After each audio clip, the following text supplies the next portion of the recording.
Programme में आपको खुशामदीद कहते हैं। मैं असदुल्ला खान हूँ। इलेक्शन कमीशन ने वफाक को एक ख़त लिखा है और उस ख़त में कहा है कि जो इलेक्शन एक्ट पास किया गया है उसकी 13 शिकें आइन से मुतसादिम हैं।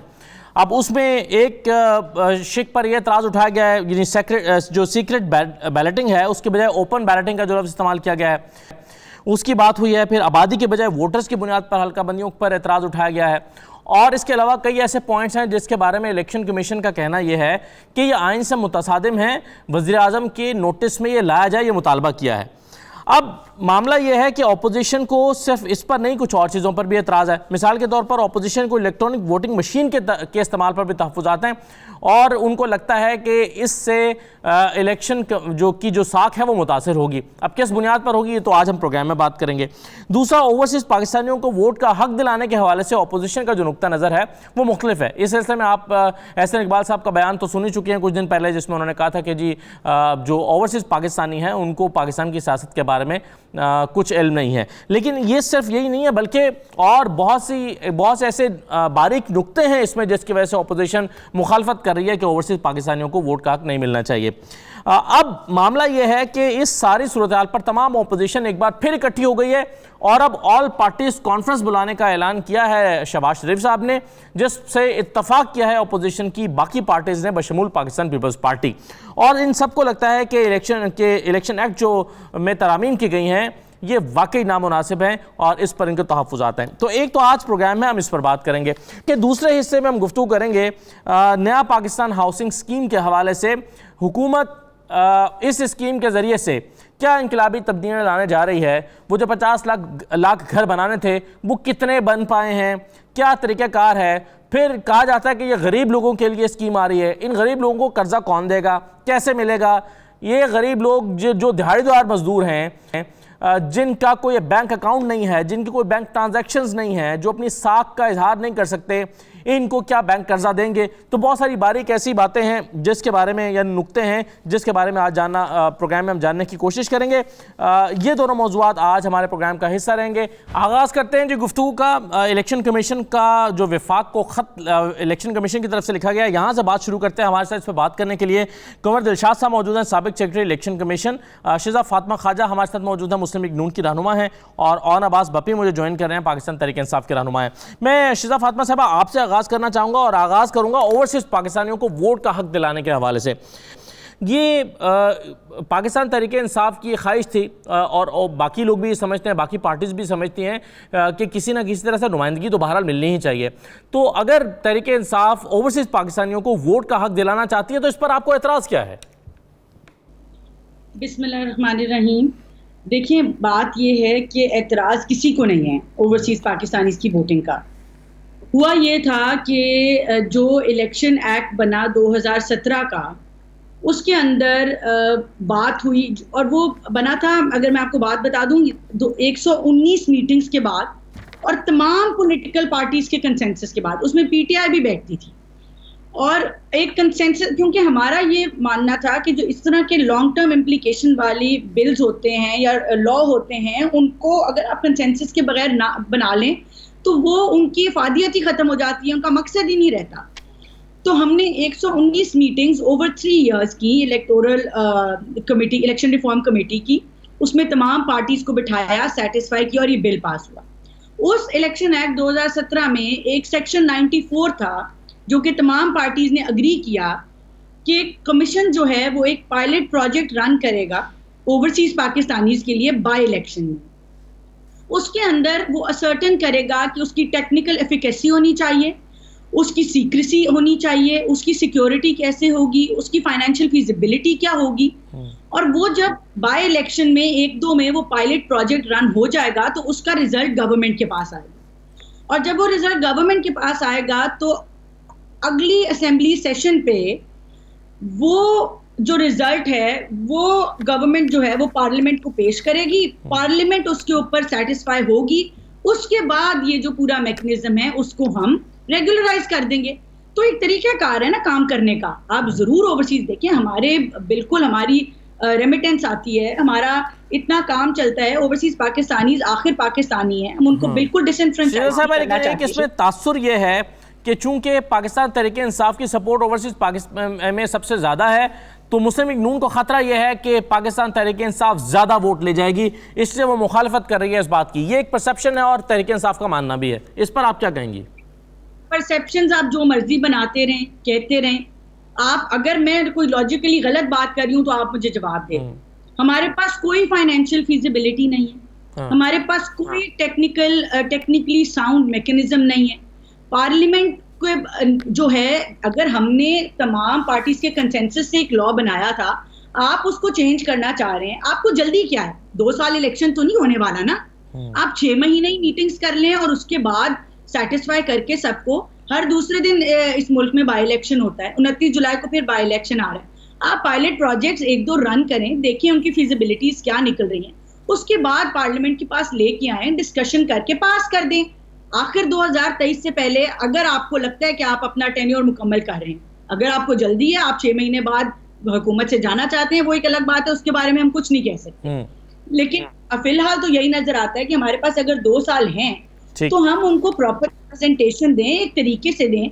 अभी हमें बहुत ज्यादा रिजर्वेशंस हैं। देखिए हमारे साथ जो 2018 की धांधली हुई है, हमें इस के साथ धांधली के पर्सपेक्टिव से रिजर्वेशंस हैं। हमें ये कोई टेंशन नहीं है कि तहरीक इंसाफ का वोट बहुत ज्यादा है, वो ऑनलाइन वोट इनका होगा ज्यादा, उससे हमें फर्क नहीं पड़ता। लेकिन ये तो एक बिल्कुल इन द ब्लाइंड जो है। सही है। आपको लगता है कि इससे धांधली के इम्कानात बढ़ जाएंगे? मैं ये सवाल जो है वो कंवर दिलशाद साहब के सामने रखना चाहता हूँ। कंवर साहब, इलेक्ट्रॉनिक वोटिंग मशीन के हवाले से ज़रा बताइए, आपके ख्याल में इसके इस्तेमाल से खदशा है कि धांधली के इम्कानात ज़्यादा हो जाएंगे या धांधली कम होगी? यानी गवर्नमेंट की इंटेंशन तो यही है कि इलेक्ट्रॉनिक वोटिंग मशीनों के ज़रिए से धांधली ख़त्म हो जाएगी। आप क्या समझते हैं? देखा, शुरू तौर पर सबसे पहले मैं अपनी मोहतरमा का बहुत मशहूर हूँ कि उन्होंने बहुत खूबसूरत अंदाज में ओवरसीज़ पाकिस्तान के बारे में अपनी तमाम जो है इलेक्शन कमीशन के हवाले से भी और इलेक्टोरल रिफॉर्म के हवाले से गुफ्तगू की है। बहुत अच्छी बात की है, मैं एग्री करता हूँ इसमें।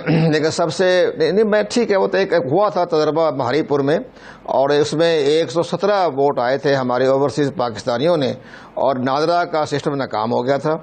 नादरा ने हाथ उठा लिए थे, जी हम नहीं कर सकते। तो वो तमाम रिपोर्टें, मोहतरमा ने ठीक फरमाया है कि तमाम रिपोर्टें जो हैं वो कौमी असम्बली में पेश की जाएँ।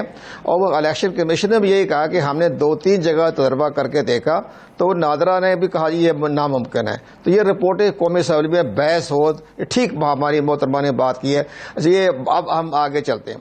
अब आपका जो इलेक्ट्रॉनिक वोटिंग मशीन के हवाले से जो आपने सवाल किया, ये बड़ा अच्छा सिस्टम है। ये दुनिया भर के तमाम सिस्टम में ये है, ये कामयाबी से नहीं चल रहा। 4 या 5 मुल्कों में ये कामयाबी से चल रहा है, जिसमें थाईलैंड है, फिलिपाइन है, इंडिया है, और एक छोटा सा मुल्क एस्तोनिया है जिसकी आबादी 4-10 लाख है, तो वोटर 1.5 लाख है। ये तमाम मामला को देखते हुए हमें सबसे पहली बात यह है कि हमारी हुकूमत को बड़ी ठंडे दिल से गौर खोज करना चाहिए। फिलिपाइन का सिस्टम बेहतर है। मेरी चंद रोज़ पहले सदर मुमलिकत से मुलाकात हुई, तो उन्होंने भी यही कहा, जी जो है फिलिपाइन का सिस्टम मैंने देखा है, मैं 2016 में गया था वफद के हमरा, तो वो बेहतर तरीका है। तो हमें तजवीज़ पेश ये की थी कि चीफ इलेक्शन कमिश्नर की सरबराही में एक वफद जो है इंफॉर्मेशन टेक्नोलॉजी के जितने माहिरीन हैं 4-5, उनकी सरबराही में आप फिलिपाइन भेज दें, वो तमाम तरीका देख आएंगे। वो उन्होंने ये फरमाया था ये इंडिया से बेहतर है फिलिपाइन का इलेक्ट्रॉनिक वोटिंग मशीन। उनके जब वफद आ जाएगा फिर रिपोर्ट पेश कर देंगे, तो तमाम पार्टियों को भी ये ब्रीफिंग दे देंगे, तो एक नतीजा खेज बात निकल आएगी। आप देख रहे मुल्क के चीफ एग्जीक्यूटिव जो है प्राइम मिनिस्टर साहब को ये अच्छा नहीं लगता, हमें तो अच्छा नहीं लगता, वैसे उनकी मर्जी है कि वो एक इलेक्ट्रॉनिक वोटिंग मशीन पर मार्केटिंग कर रहे हैं। भाई मार्केटिंग करने का मकसद क्या है? ये चीफ इलेक्शन कमीशन का काम है। इलेक्शन कमीशन इस पर आवाम को बताए कि इसके ये फायदे हैं, ये नुकसान है, हम इस पर काम कर रहे हैं, तो ये एक अच्छा हल निकल आएगा। अब जैसे आपने इंट्रोडक्शन रिमार्क्स में बताया कि इलेक्शन कमीशन ने प्राइम मिनिस्टर साहब को रेफरेंस भिजवाया कि जनाब आप इस पर गौर फरमाएं। सबसे पहली बात ये, जो कौमी असम्बली में बिल जो पेश होता है वो प्राइम मिनिस्टर की मंजूरी से ही होता है। तो अब उन्होंने ये जो तमाम जो आपने बताया है अपने इलेक्शन कमीशन ने प्राइम मिनिस्टर साहब को, तो प्राइम मिनिस्टर साहब को भी चाहिए कमेटी मुकर कर दें। सईद अली जफर बैठे हुए हैं, डॉक्टर फारूक नसीम है, तो उनकी सरबराही में एक कमेटी बना दें, तो वो ताकि इसमें फैसला कर लें कि इसमें क्या इसमें फ़ायदे हैं, क्या नुकसान हो गया, कहाँ से आइन से टकराव हो गया, मुतसादम हो गया। तो ये जो 2 रुकनी कमेटी बैठ के प्राइम मिनिस्टर साहब को रिपोर्ट पेश कर दें और नजरसानी कर लें। अब हुकूमत के जो वज़रा का ये कहना, खास तौर पर एडवाइजरों का, कि जनाब बिल पास हो गया, अब इस पर नजरसानी नहीं हो सकती, हम उसको वापस नहीं ले सकते, ये रवायत नहीं है। रवायत नहीं है माजी में, ये तमाम गलतियां आ गई हैं, तो वो सही कर लिया। एक जो है वो नाअहल शख्स को सदर बनाने का मामला था, उस पर वो जिस माहौल में वो बिल पास हुआ कि अगर अदालत से एक शख्स को नाअहल कर दिया गया है तो उसको क्या पार्टी का सदर बनाया जा सकता है या नहीं, पहले नहीं बनाया जा सकता, लेकिन फिर उसमें अमेंडमेंट हुई। तो इस तरह की चीज़ें माजी में होती नहीं है। मेरे साथ शैला रज़ा साहब मौजूद हैं। अब मुझे ये हम बात करें इलेक्शन कमीशन के एक्ट के हवाले से, तरमीम के हवाले से, और इस पर जो तहफ़्फ़ुज़ात हैं इलेक्शन एक्ट पर, मुझे ये बताइए कि आप इस पर ऑल पार्टीज़ कॉन्फ्रेंस बुलाना चाहते हैं शहबाज शरीफ साहब, आप भी इस पार्टी और ऑल पार्टीज कॉन्फ्रेंस में शिरकत करने के लिए रजामंद हैं? यानी अगर पीडीएम का प्लेटफॉर्म नहीं है तो आप किसी और प्लेटफॉर्म पर नून लीग और मौलाना फजल रहमान साहब के साथ बैठ सकते हैं, अगर उसका नाम तब्दील कर दिया जाए, उसका नाम पीडीएम ना हो, लेकिन यही लोग बैठे हों, तो आप उनके साथ बैठ जाएंगे? पीएम का प्लेटफॉर्म एक अलग प्लेटफॉर्म था, जिसमें बाकायदा जो है वो तरीक़ाकार जो है वो वज़ा किया गया था कि, और पूरी एक रोड मैप दिया गया था। जब उसका सिलसिला ख़त्म हुआ तो उसमें कहीं ये बात नहीं थी कि किसी फोरम पे किसी से कोई बात नहीं की जाएगी। पीजीएम जो है एक मिनिमम पॉइंट एजेंडा था जिस पर अपोजिशन पार्टीज या उन्होंने एक प्लेटफॉर्म पर आई थी, लेकिन इसका मतलब ये नहीं है कि अगर वो ख़त्म हो गया तो हम जो है वो किसी तरह इकट्ठे नहीं हो सकते। जो भी गलत बात आएगी और जिसकी तरफ से आएगी हम उसकी मुखालफत करेंगे। सही है। अच्छा, मुझे ये बताइए कि पीपल्स पार्टी का क्या मौक़िफ़ है ओवरसीज पाकिस्तानीज़ को वोट का हक देने के हवाले से, जो पाकिस्तान तहरीक इंसाफ चाहती है? इस पर आपकी भी वही राय है जो नून लीग की है, या मुख्तलिफ राय रखते हैं आप? देखिए, बात यह है कि आपको पहले ये बात समझनी चाहिए कि कॉन्स्टिट्यूशनल अमेंडमेंट किसी बिल के जरिए इस तरह से नहीं लाई जा सकती, और इस तरह का पार्लियामेंट जो है वो कानून कोई पास नहीं कर सकती। ये कॉन्स्टिट्यूशन में लिखा हुआ है कि जिससे कमीशन के इख्तियारात वापस लिए जाएं या इन्हें कम कर दिया जाए। अब एक चीज में लपेट के आप दूसरी चीज में लपेटते, तो पहले हमें ये देखना चाहिए कि ये कर क्या रहे हैं, किस तरीके से कर रहे हैं। और चलिए, ऑपोजिशन की पार्टीज तो है ही खराब, अब ये कह रहे हैं कि इलेक्शन कमीशन का भी किरदार सही नहीं है, हमारी नज़र में वो भी मुतनाज़ है। तो ये तरीके जो हैं, अब देखिए, मैं जो हूँ वो कॉन्स्टिट्यूशन साइट पे, इकोनॉमिक साइड पे बहुत ज़्यादा समझती हूँ कि एक्सपर्टीज बिल्कुल भी नहीं है, ज़ीरो से भी नेगेटिव पे है। लेकिन जब कुछ चीज़ें सामने लाई जाती हैं तो इंसान को ये समझ आ जाता है कि ये बात गलत हो रही है। अब इलेक्शन कमीशन जो है उसके लिए कौमी असेंबली के सेक्रेटरीट के जो जराए हैं वो ये कह रहे हैं कि इलेक्शन कमीशन की राय पर बहस नहीं की गई, हालांकि इलेक्शन कमीशन ने तहरीरी तौर पे बताया था। तो आप जिनको नहीं करते उनको आप इतना गलत समझते हैं कि आप जो है वो इसमें कॉन्स्टिट्यूशन को भी गलत कर देंगे अपनी चला के। जब कहा ये जा रहा है कि ये स्टैंडिंग कमेटी में था और इलेक्शन कमीशन को तो उन्होंने कह दिया कि डस्का में और कराची में गलत था, वो गलत है। तो और ऑपोजिशन को उन्होंने कहा कि इनकी पार्टीज ने हिस्सा नहीं लिया। तो जिस जगह पर अगर ऑपोजिशन नहीं होती किसी मुल्क में, किसी सूबे में, किसी जगह, तो क्या हुकूमत को ये इख्तियार होता है कि वो ऐसी लेजिस्लेशन करे जो कि हमारे कॉन्स्टिट्यूशन को वायलेट कर दे? एक तो सवाल ये है। दूसरी बात ये है कि अगर आपने असेंबली से एक चीज पास कर दी जो गलत है और माजी में भी कुछ आपके पास इस तरह की बात है, तो क्या गलती के ऊपर गलती करने का जवाब है कि दूसरों ने ये किया, या ये कि अब आपने कहा कि भाई हर काम तो दूसरों ने गलत किया था तो हम मुल्क को इस तरह नहीं चला सकते? तो क्या अब आप इसको भी ऑपोजिशन पे डालेंगे? माजी के गलत चीजों को जस्टिफाई नहीं, दूसरे गलत कामों से जस्टिफाई नहीं किया जा सकता। बिल्कुल ठीक बात है।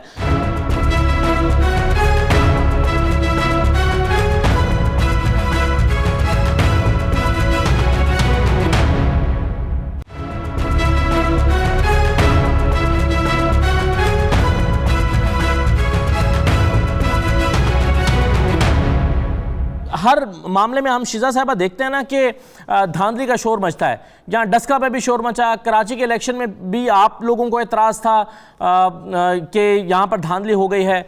धांधली को ख़त्म करने ही की तो एक हुकूमत कोशिश कर रही है ना ईवीएम मशीन्स के ज़रिए से। अब अगर ईवीएम जो हैं वो आप समझते हैं कि उसको बेहतर तरीके से किया जा सकता है, आपकी तजावीज़ आ सकती हैं, लेकिन यह आप समझते हैं कि ये सरासर सिस्टम ही गलत है। आपको क्यों लगता है कि इससे धांधली बढ़ जाएगी? अगर कई मुल्कों में या कुछ मुल्कों में कामयाबी से चल रहा है तो पाकिस्तान में भी तजर्बा कामयाब हो सकता है। करने तो दीजिए, धांधली का शोर तो पहले भी मच रहा है। देखिए, बात ये है कि जहाँ तक ईवीएम्स का ताल्लुक है, हम क्यों कहते हैं, क्योंकि हमारा, मैं वापस आती हूँ 2018 का जो हमारा आरटीएस का या आरएमएस का जो एक एक्सपीरियंस है, जिस तरह बैठा और वो स्लो डाउन हुआ, वो अच्छा भला 8 बजे तक वो अच्छा भला चल रहा था। उसके बाद हमारे जिस तरह पोलिंग एजेंट्स को दफ्तरों से मार के बाहर निकाला गया, खास तौर पे खवातीन को, और जिस तरह से वो फिर आरटीएस बैठ गया और फिर ठप्पे लगे वोटों के ऊपर, और जो एक वहाँ पे तूफान फैला एकदम से 8 बजे के बाद, और फिर 2 दिन तक किसी का रिजल्ट ना निकल सका, वो चीज़ हमारे सामने।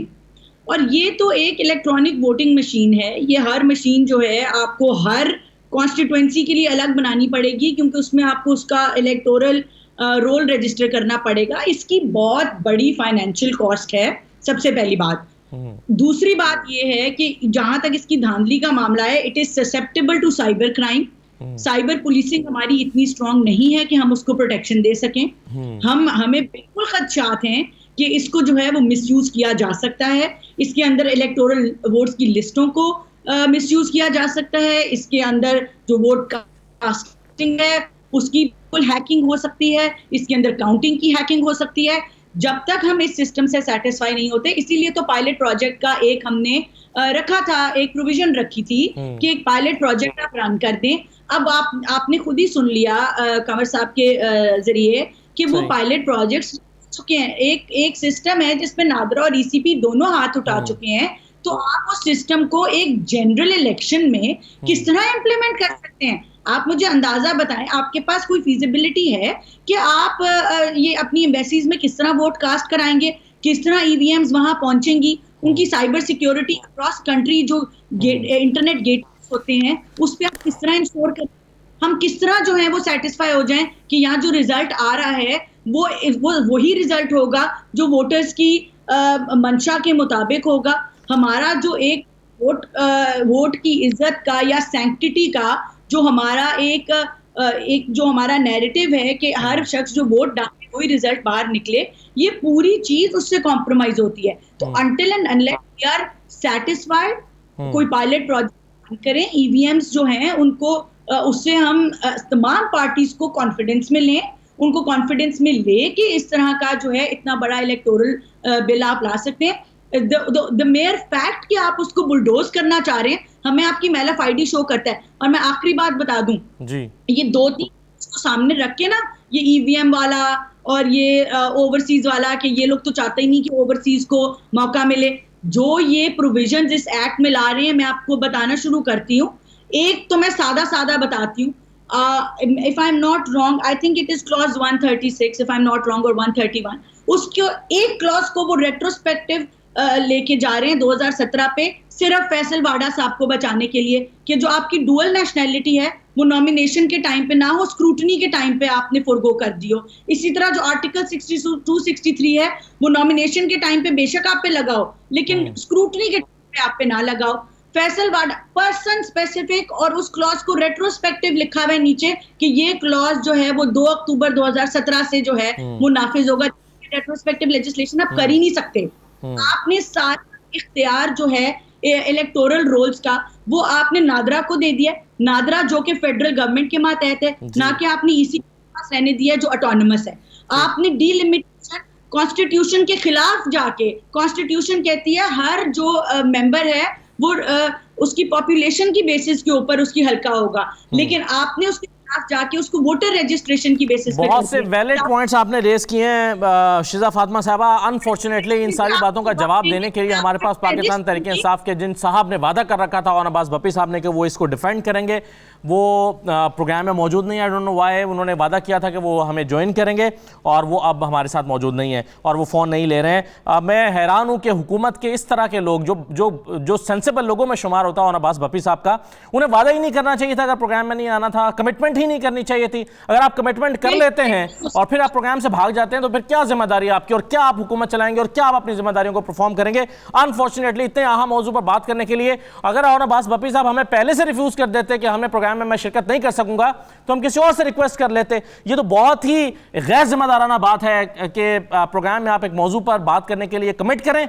और एन वक्त पे आप भाग जाएं या प्रोग्राम या टेलीफोन अटेंड ना करें। तो अब्बास भप्पी साहब से ये बिल्कुल तवक्को नहीं की जा सकती। उनकी बड़ी रिस्पेक्ट है, वो पढ़े लिखे आदमी है, ऐसा लगता है कि वो बहुत जिम्मेदार है, लेकिन बड़ा ही गैर संजीदगी का मुजाहरा उन्होंने किया है, जिसको मैं ऑन एयर कंडेम करना चाहता हूं। एनीवे, मुझे जरा कंवर दिलशाद साहब, इसका मैं जैसे कि कह रहा हूं कि हुकूमत को इसको डिफेंड करना चाहिए था, या जो तमाम मौजूद जिस पर बात हो रही है, आप मुझे ये बताइए कि क्या ये जो एक्ट पास हो गया है, इस पर हुकूमत का मौक़िफ़ ये है कि जी हो गया तो हो गया, अब हम इसको रिव्यू नहीं कर सकते, नहीं करेंगे।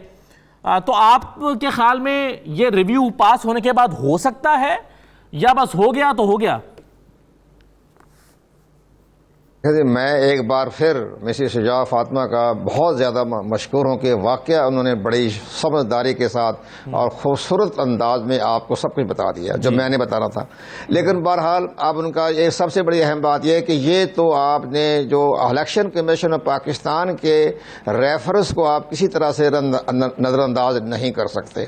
इलेक्शन कमीशन ऑफ पाकिस्तान ने 13 तो ऐसी हैं जो आइन से मुतसादिम है, जिसका जिक्र मिसेस शुजा ने भी जिक्र कर दिया, हम उसको रिपीट नहीं करते। लेकिन इसलिए मामला यह है कि 13 नहीं है, ये 35 है। और हुकूमत ने जो आवाम को फरेब दिया, उन्होंने कहा जी हमने 49 तरमीम की है इलेक्शन एक्ट 2017 में, वो 49 नहीं है, वो 75 है।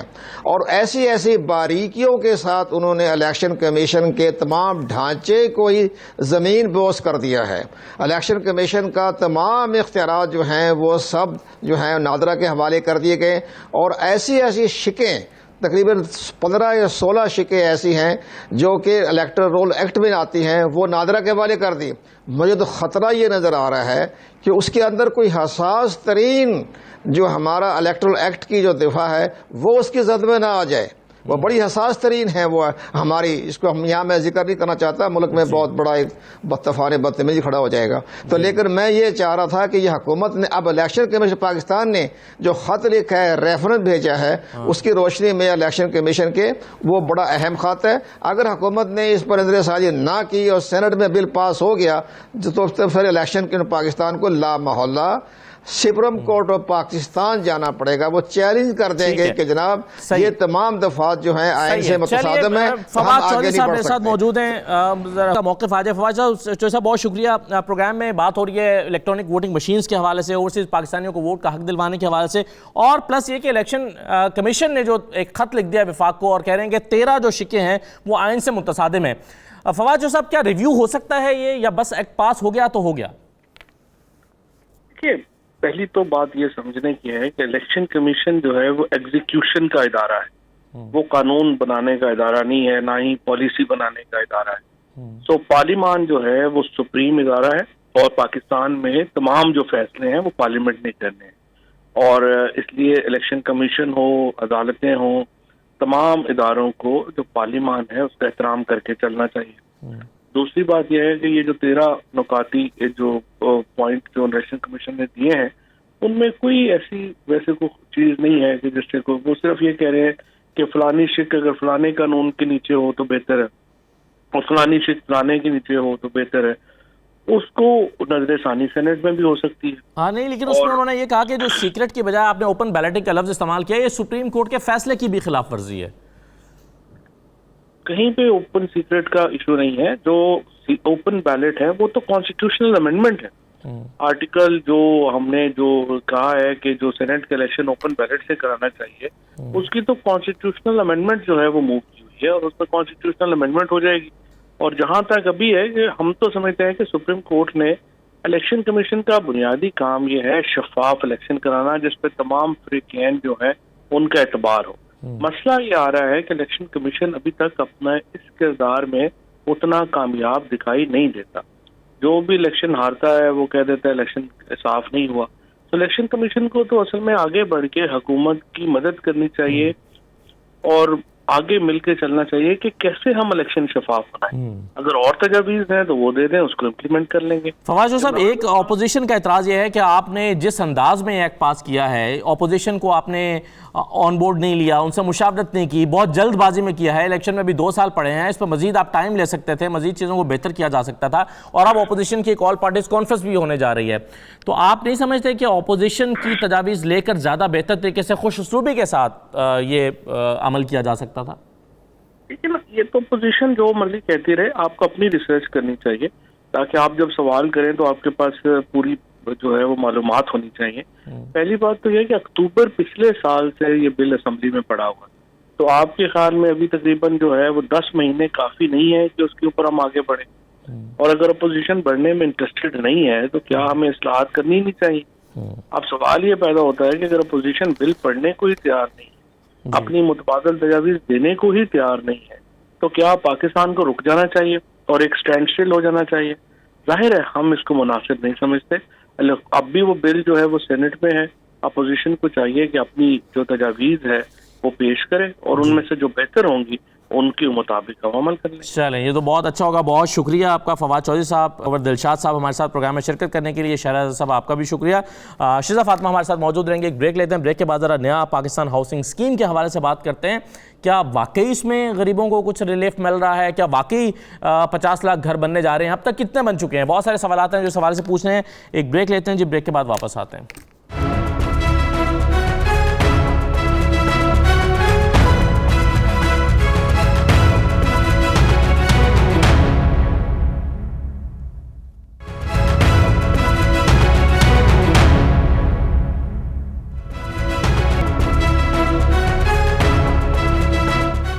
खुशामदीद कहते हैं आपको प्रोग्राम में दोबारा। नया पाकिस्तान हाउसिंग स्कीम जिसके तहत 50 लाख घर बनने थे, कंस्ट्रक्शन इंडस्ट्री को बड़ी मराद दी गई हैं। लो कॉस्ट हाउसिंग स्कीम जो है उसके लिए बजट भी मुख्तस किया गया है। इस बजट में दावा भी किया गया है कि वो उस पर काम होगा। अब कितना काम हुआ है, कितने घर अभी तक बने हैं, क्या होने जा रहा है? हमारे साथ आसिम शौकत मौजूद हैं, तर्जुमान हैं नेफ्टा के, नया पाकिस्तान हाउसिंग डेवलपमेंट अथॉरिटी के। आसिम शौकत साहब बहुत शुक्रिया। मोहसिन शेखानी हमारे साथ मौजूद हैं, साबिक चेयरमैन है आबाद के, और शिजा फातिमा ख्वाजा हमारे साथ मौजूद हैं, मुस्लिम लीग नून की रहनुमा है। मुझे सबसे पहले आसिम शौकत साहब ये बताइए, जो 50 लाख घर बनने थे अब तक कितने बन चुके हैं? कोई फिगर है आपके पास? अच्छा असद, ये एक बड़ा डायरेक्ट आपने क्वेश्चन कर दिया। ये पाकिस्तान में 73 साल की तारीख में पहली दफ़ा इस स्केल के ऊपर कंस्ट्रक्शन होने जा रही थी। ये कोई अगले इलेक्शन के लिए या कोई चंद 100 घरों की बात नहीं थी। 5 साल में बनाने थे ना? नहीं, देखें, ये आप एक घर बनाए ना, देखें कितनी देर लगती है। हमने सबसे पहले एक लीगल फ्रेमवर्क डेवलप करना था। बहुत सारी चीज़ें ऐसी थी जो आपके लीगल फ्रेमवर्क में नहीं आती थी। अगर आप ये समझते हैं कि कोई हुकूमत घर बना के मुफ्त देगी तो वो तो इवन अमेरिका जैसी इकोनॉमी जो वेस्टर्न वर्ल्ड है वैसी इकोनॉमी भी नहीं कर सकती। आपने एक ऐसा कंड्यूसिव एनवायरनमेंट बनाना था जिसके अंदर कंस्ट्रक्शन कंपनीज, बिल्डर्स और लैंड डेवलपर्स घर बनाते चले जाएं, और जो आपके कमर्शियल बैंक्स हैं जो आज से पहले सिर्फ गरीब लोगों को या अपने एम्प्लॉयज को कर्जा देते थे, वो गरीब लोगों को भी कर्जा दे। ये एक लीगल फ्रेमवर्क डेवलप हो गया जी, अल्लाह का शुक्र है। 1.5-2 साल लगे हैं उसके अंदर। अब अल्हम्दुलिल्लाह गरीब लोगों को भी कर्जे जा रहे हैं। और आप देखें कि मार्कअप सब्सिडी स्कीम में कितने कर्जे मिल चुके हैं? अच्छा देखें, अभी तक हमारे पास तकरीबन 86 अरब रुपए की रिक्वेस्ट आई है कर्जों के लिए, जिसमें से अल्हम्दुलिल्लाह 26 अरब रुपए जो हैं कर्जों में वो अप्रूव हो चुके हैं और डिसएम्बर्समेंट जारी है। तो ये कुछ घरों पर क्या कंस्ट्रक्शन के अमल का आगाज हुआ है? अच्छा, इस स्कीम के तहत? जी जी बिल्कुल। तकरीबन 7-8 प्रोजेक्ट्स हैं जो ऑलरेडी शुरू हो चुके हैं। इस्लामाबाद में हैं, अंगूरी रोड पे है, और इसके अलावा फ्राश टाउन है, लाहौर LDA सिटी अपार्टमेंट्स हैं, 4000 अपार्टमेंट्स वहाँ बन रहे हैं। फ्राश टाउन में 4000 अपार्टमेंट्स शुरू हो चुके हैं। इसके अलावा संजानी टाउन में, इसके अलावा जल्लोज़ई पेशावर में, ये इसके अलावा आप देखें कि जो पेरी अर्बन प्रोजेक्ट पंजाब में है। कुल आपके पास नंबर्स हैं जिस पर काम शुरू हुआ है? अच्छा देखें, इस वक्त मैं आपको बताऊं जो हमारी पब्लिक प्राइवेट पार्टनरशिप और जो प्राइवेट लैंड्स के ऊपर हमने किया है, हमारे पास जो टोटल अप्रॉक्सीमेटली 184 प्रोजेक्ट्स की एप्लीकेशंस आ चुकी हैं, जिसके अंदर तकरीबन 3.5 से 4 किनाल राजी के ऊपर 30 लाख घरों की हमें ऑफर आ चुकी है। 30 लाख जी।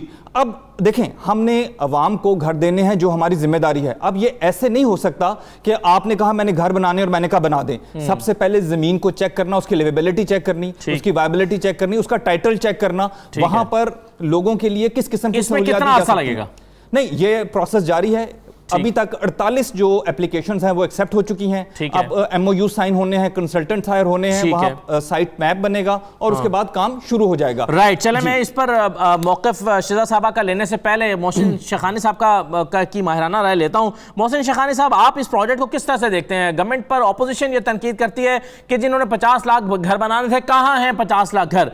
आप इसमें कुछ ना कुछ काम होता हुआ देखते हैं कि चले एक लीगल फ्रेमवर्क बनाना था, एक आपको जो है वो कानून के तहत ही काम करना होता है, उसमें कुछ टाइम लग गया, लेकिन ये पटरी पर प्रोजेक्ट चढ़ता हुआ नजर आता है आपको? बहुत शुक्रिया आपका। मैं समझता हूं कि ये प्रोजेक्ट पॉसिबल है, बन सकता है, और ये प्रोजेक्ट प्राइम मिनिस्टर ने आबाद में आके ही अनाउंस किया था कि हम 50 लाख घर बनाएंगे और 1 करोड़ नौकरियां देंगे, और यही इनको करना है। अदरवाइज अगर ये काम नहीं हुआ तो इनको अगले इलेक्शन में बहुत डिफिकल्ट होगा। आपको कह के जब पब्लिक में जाएंगे तो बहुत मुश्किल होगी। तो ये हर सूरत में करना है कि पॉसिबल है। प्राइम मिनिस्टर ने बहुत काम किया इस पे, जनरल अनवर ने भी बहुत काम किया इस पे। मैं समझता हूं कि बहुत सारे अभी उच्च काम करने बाकी है। स्टेट बैंक ने फाइनेंस अरेंज कर दिया एक गरीब आदमी के लिए चीजें। यूटिलिटीज के इश्यूज पूरे मुल्क में हैं, कोर्टों के इश्यूज बहुत बड़े हैं अभी जो हम समझ रहे हैं। इसके अलावा इसको बनने के लिए इम्पॉर्टेंट है कि इसकी जो स्टील की, सीमेंट की और बाकी मटेरियल है उसकी प्राइस कांस्टेंट हो। आज आप 35 लाख रुपए का घर बेच देंगे और फाइनेंस और बैंक से हम लोन ले लेंगे, और अगर इसकी प्राइस हर साल 10% आपका इन्फ्लेशन होता है तो ये प्राइस 30% बढ़ने से ज्यादा बढ़ गई तो बहुत मुश्किल होगा। फिर ये प्रोजेक्ट नहीं बनेंगे, फिर एक लायबिलिटी आ जाएगी गवर्नमेंट पे। गवर्नमेंट को देखना पड़ेगा कि हमें स्टील की प्राइस, सीमेंट की प्राइस, कुछ ऐसे मटेरियल जो मेजर इश्यूज होते हैं, जो मेजर इस कंस्ट्रक्शन इंडस्ट्री में, तो उसको साथ लेके चलना पड़ेगा। अगर आप उस तरीके से डिजाइन नहीं करेंगे तो ये फिगर्स ही चलते रहेंगे। तो फिगर्स को कंफर्म 30 लाख घर की एप्लीकेशन आ जाना, ये हुकूमत की इस टर्म में चले 50 ना सही को 20-25 लाख घर बन चुके हों, ये आप कहते हैं फिजिबल है? क्या ये होता हुआ देख रहे हैं जिस तरह से गवर्नमेंट इसको प्लान कर रही है, एग्जीक्यूट कर रही है? देखिए, अगर 10 लाख घर भी बनाने का हम सोचे तो बहुत बड़ा टारगेट है। कहना बहुत मुश्किल है। ये जो लास्ट गवर्नमेंट का था आशियाना, आप समझे वो कितने हजार नहीं थे, 3200-4000 घर थे जिसके लिए पूरी मशीनरी थी, और वो भी पॉसिबल नहीं है। देखिए, प्राइवेट सेक्टर बिल्कुल बना सकता है, लेकिन कांस्टेंट चीजें होंगी, प्राइस होगी, और तो होगा। इतने सारे इदारे इन्वॉल्व हो जाएंगे कि नेस्पाक ये करेगा, उसमें दूसरे इदारे ये करेंगे, टेंडरिंग कैसे होगी, तो बड़ा मुश्किल हो जाएगा। आपको बड़ा सिंपल कोई ना कोई फॉर्मुलाइजेशन देनी पड़ेगी। या तो आप डेवलपर को कहे कि आप बना के हमको दे दे और उसको फाइनेंस अरेंज कर दे, फिर वो बने अपार्टमेंट दे। अदरवाइज पब्लिक का पैसा अगर आपके पास आ गया, आपने अनाउंस कर दिया और वो चीज नहीं बनी, तो आप समझे बहुत मुश्किल हो जाएगी इस गवर्नमेंट को। इस गवर्नमेंट ने बहुत कोशिश की है। मैं कह रहा हूं पाकिस्तान की हिस्ट्री में किसी ने इतनी कोशिश नहीं की हाउसिंग सेक्टर के लिए जितनी प्राइम मिनिस्टर ने खुद की है। हर हफ्ते वो मीटिंग में बैठते हैं, लेकिन ब्यूरोक्रेसी, हर्डल्स, आपके यूटिलिटीज, बहुत बड़े प्रॉब्लम्स है हमारे यहाँ। शिजा फातिमा साहिबा, प्राइम मिनिस्टर की कोशिशें हैं, एक डेवलपमेंट अथॉरिटी बन चुकी है, नया पाकिस्तान हाउसिंग डेवलपमेंट अथॉरिटी, काम हो रहा है, बैंकों से कर्जे मिल रहे हैं, डिस्बर्समेंट हो रही है, काम शुरू हो रहा है। क्या आप लूप होल्स देखती हैं इसमें? क्या पॉजिटिव चीजें देखती हैं? कैसे एनालाइज करती हैं पूरे प्रोजेक्ट को? देखिए, बात यह है कि जो वजीर आजम साहब हैं, उन्होंने वादे क्या किए थे, पहले तो हम उनको देखें। वादे ये किए थे कि हम 50 लाख मुफ्त घर देंगे। मैं इनसे इत्तेफाक करती हूँ कि अच्छे से अच्छा मुल्क भी नहीं देता, ना दे सकता है, ना वो प्रैक्टिकल है। हम लेकिन झूठ एक्सपोज करना वजीर आजम का या इमरान खान साहब का हमारा फर्ज। वो कह रहे हैं मुफ्त घर देने का नहीं कहा था। 50 लाख घर बनाएंगे और अभी भी प्लेज यही है कि लोगों को सस्ता और म्यारी घर देंगे। चलें, अब उनका मौक़िफ़ ले लें शिजा साहबा का। जी आप अपनी बारी में बात कर जी, प्लीज कैरी ऑन। जरा मेरे पास जी, कहिए। अच्छा, ये कि कहीं पे प्राइवेट लोन्स की बात नहीं हुई थी। इस वक्त लोगों के पास कोलैटरल रखवाने को नहीं है। इन्होंने कहा है कि ट्रस्ट के तहत ये कोलैटरल माफ करवाएंगे, मगर बैंक्स ये असल में ये होना मुश्किल होता है। हमने जो है वो अपना जो पीएम यूथ लोन स्कीम थी उसके तहत मैंने जाती तौर पर उस पर काम किया था। प्राइवेट बैंक्स को इशू आता है कोलैटरल के बगैर बैंक लोन देना। बैंक लोन्स कभी भी जो है मटीरियलाइज नहीं होंगे, और उसके ऊपर जो ये डाउन पेमेंट भी जो रखी जा रही है इन घरों की, वो भी गरीब से गरीब आदमी जो है वो दे नहीं सकता। दूसरी बात ये है कि इसके नया पाकिस्तान हाउसिंग स्कीम के अंडर इन्होंने काफी सारी जो प्राइवेट सोसाइटीज हैं उनको इनकॉर्पोरेट कर लिया।